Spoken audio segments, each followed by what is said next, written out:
Hey everyone, this is Tyler from the customer success team at CoLab. In this video, we're going to take a look at admin settings, specifically give you an overview of all the settings that are available for you to configure as a company admin for your team.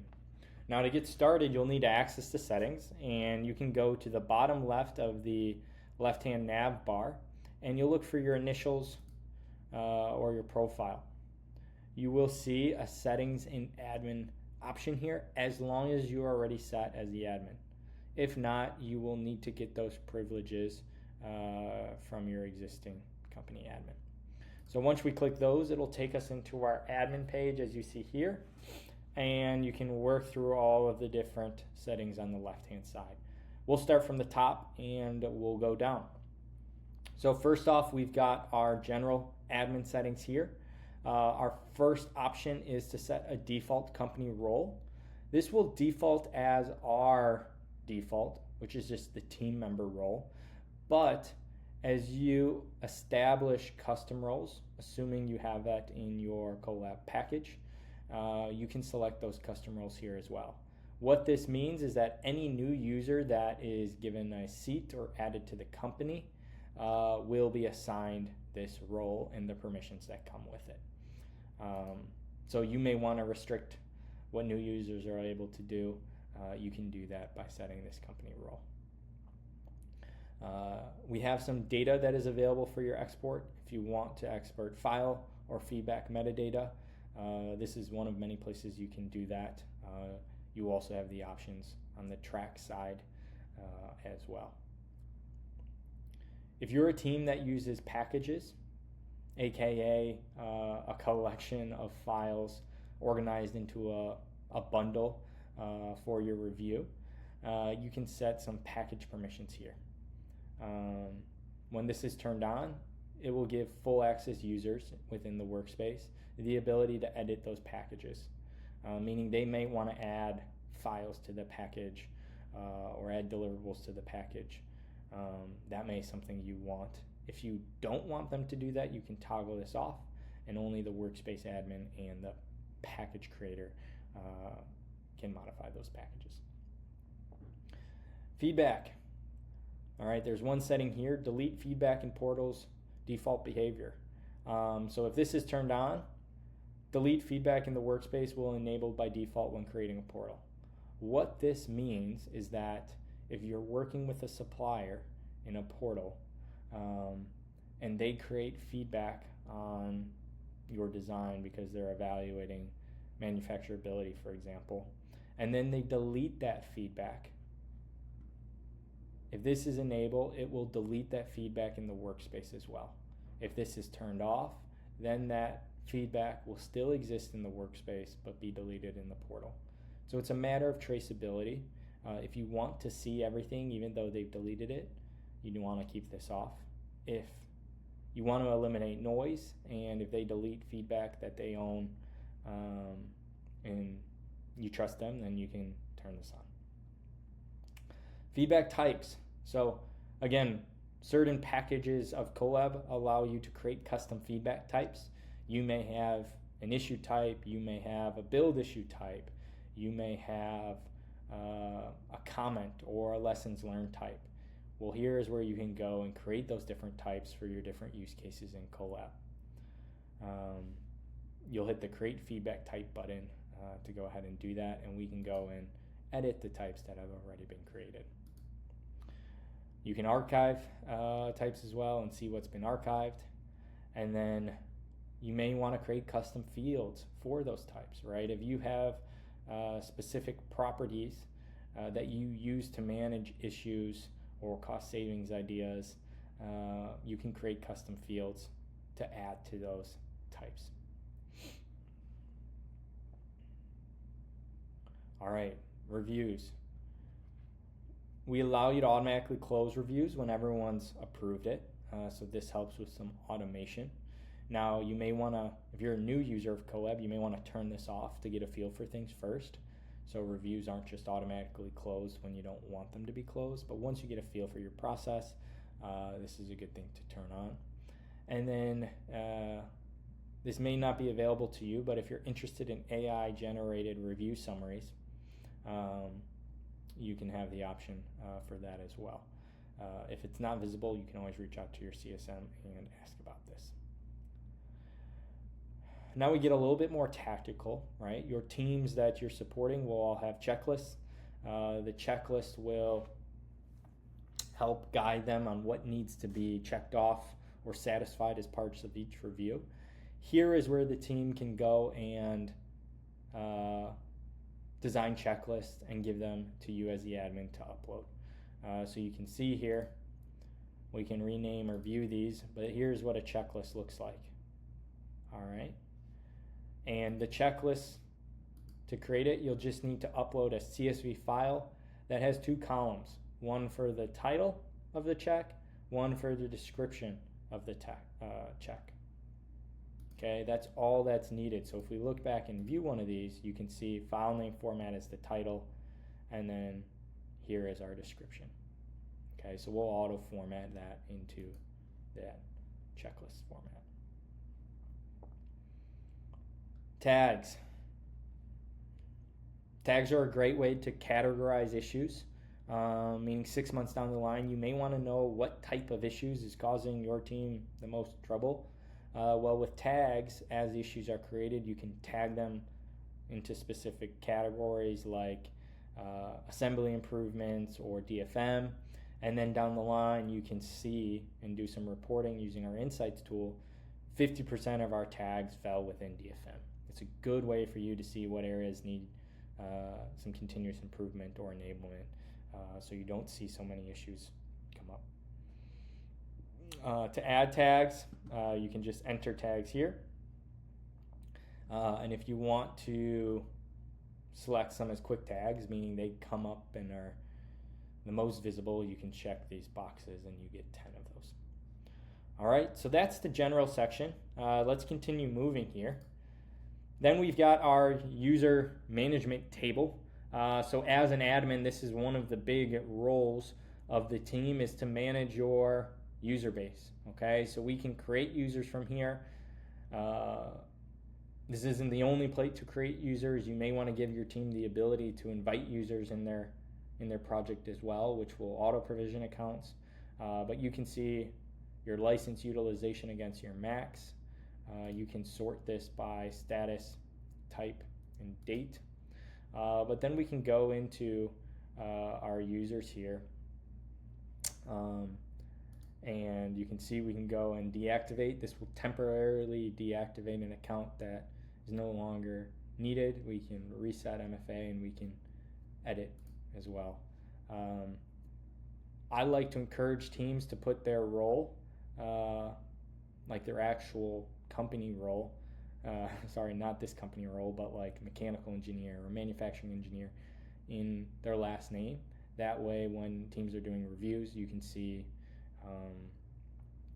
what function someone belongs to. So that's the user page. Then we get into groups. You may want to set up groups to allow you to bulk add multiple people to a workspace and allow your project leads to then bulk add multiple people to a review. So you can create a group, we can give it a name, you can select the permission of people in that group, and you can add members to that group. I'll give a little test here. We'll go limited, and we'll invite Hermione. And we'll hit next. Then you will add it to the workspace you want that group to belong to. Okay, so this is important to remember. You can only add a group to a review if they've been invited to the workspace that the review exists within. Workspace management. Some new capability here on Workspace Visibility. By default, workspaces are only visible if someone has been invited to the workspace. Okay, so if you want to open up the projects your teams are working on and open up the workspaces across the company, you can flip this on, which will allow team members to view and search for non-restricted workspaces and then be able to join those workspaces. You can furthermore set the role in which they can join at, right? You may want to allow them to join only as a limited member, And then you can also create some custom roles, perhaps like view only as well. Okay, so this will help change workspace visibility, and then you can go and search and manage workspaces within here as well. You may want to set restricted workspaces here, and you can do that from the settings on the right hand side. Restricted workspaces are giving another level of security. They are going to be given a banner that you can type in a specific message, whether the data is protected, whether there needs to be additional due diligence for working on that project data. There's a lot of reasons in which you might set something as restricted. This will also influence some of the download and upload restrictions that we talked about a little bit further on. Okay, portals. Similar to Workspaces, we have got our portal management page here. These are all your supplier portals. You can open and join those portals from here as well. So this will, again, focus mostly on portals where your suppliers are invited to. Okay, now we get into the security tab. I think this deserves some emphasis. The first thing you'll see here is invite restrictions. And there's two sections to this, team members and guests. So we can set invite restrictions for team members, meaning you may want to restrict who can have a team member license, aka who can be brought into your CoLab environment to specific domains. By default, we will add your domain here, right? So no new members can be added to your CoLab environment unless they have a email with your company's domain. Okay, you can add additional domains to that. Let's say you work with some partners or internal consultants, but you can also turn that off. Let's say you as an admin want to control everyone that gets invited as a new user. Disable workspace invites to new users will allow you to restrict that, and every new user will need to come to you to create.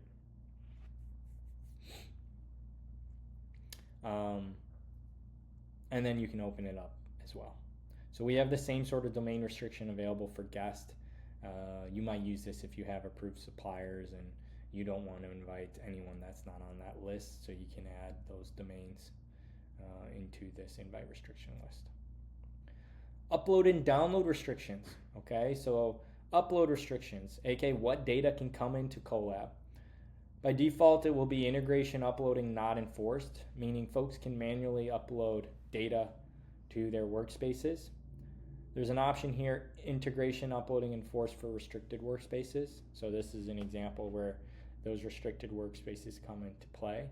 But in this case, folks that work in a restricted workspace can only upload via a PLM integration. And then you may want to set that sort of enforcement company-wide. Now, I would think really clear around your process here and what type of data you actually have in PLM and what type of data the team's going to be uploading. I think it's a cross-functional decision on how you do this, because you don't want this to become a major roadblock. But obviously, if you have security protocols that you need to follow, these upload restrictions can be really helpful there. Download and export restrictions. Similar options here. I won't go through these in detail. If you are in our Pro package, you can also have some additional capability for supplier downloading in a portal.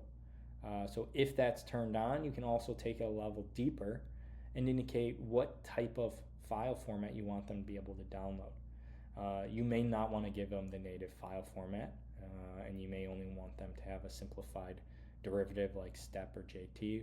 Well, you can turn off original files. We've got MFA options here.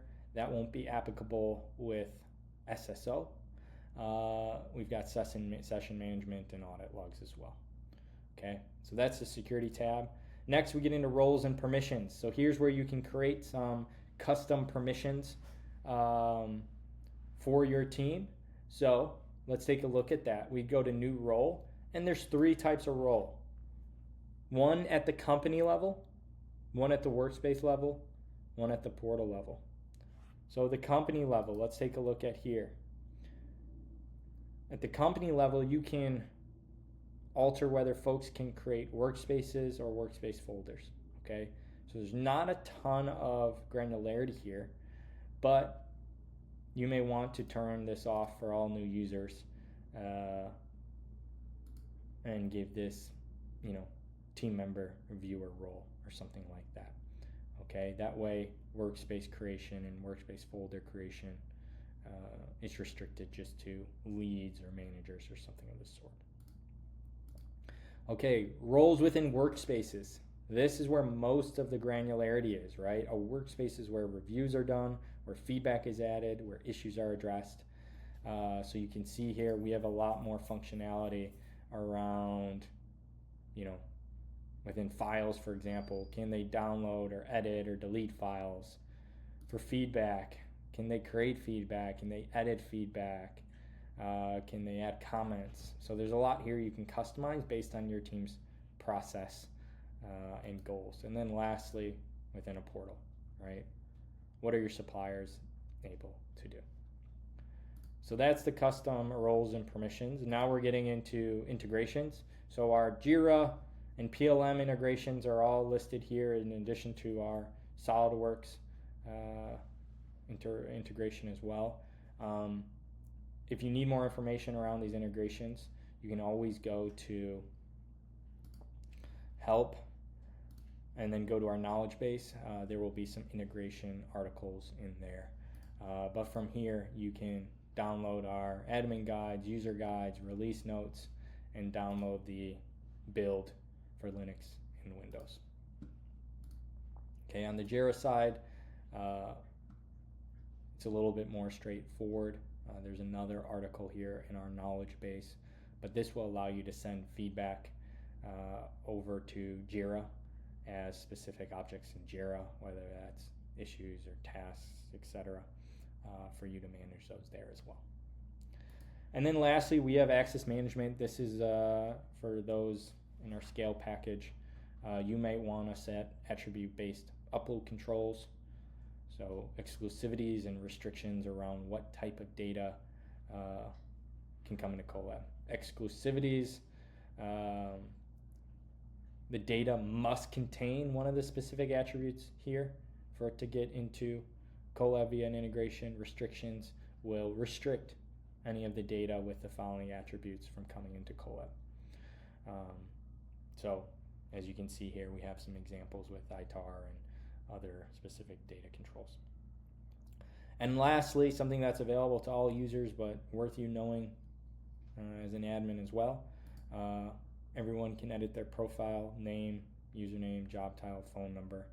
Again, I recommend folks add their job title to their last name as well, because that's visible to other users when they're adding feedback and reviewers.